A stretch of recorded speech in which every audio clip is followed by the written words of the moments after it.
On the 16th, we were pinned down. It was an 8-hour fire.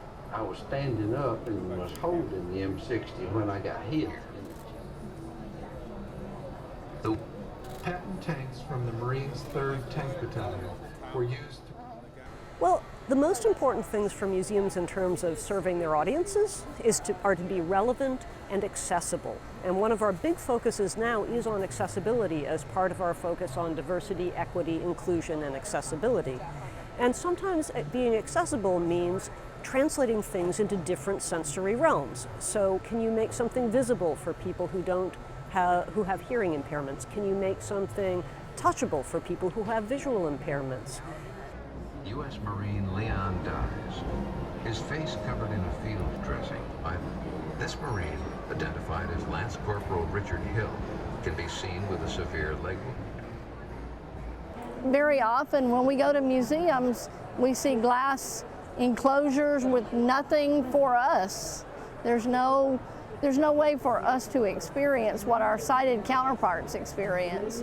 And this kind of is an equalizer for us. Marine, identified as Private First Class, holding the wounded Marine is Lance Corporal. So we've developed a technology that converts any two-dimensional image, any painting, drawing, collage, photograph, satellite view, to a three-dimensional tactile image.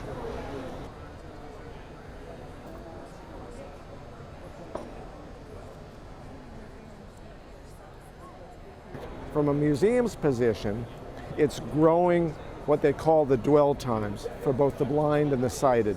The sighted are spending more time learning about a visual than they would if it were just a photograph.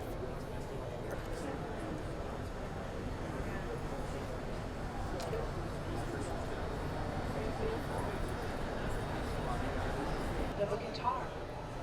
This figure stands between the other two men and holds his guitar as if he is playing it. What's it called? Newsline. We call it, it's NFP News. Book rental, ATM, copy services, flat shop. This is Pioneer Bookstore. Bookstore is located on the north side of the University Library. We provide academic accommodations to qualified individuals. This is Michael John. This model, I think, is more reflective of even the more functionality of this tool, this technology, as opposed to just art rendering, because this actually has a functional use. So if you look down here, this is a key for the different textures on the map. So this one right here, I can read in Braille and see that it has a specific meaning, that this is a street. So the street has this texture, and this button also is audio representation of it as well. And that was on the north side of the University Library. We provide academic accommodations to qualified individuals. This is Michael John Hall and the Clarence E. Smith Museum.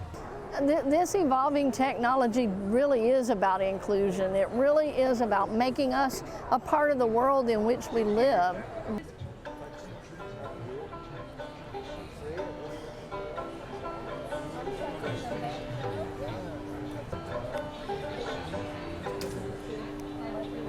That was the sound of a banjo, like the one this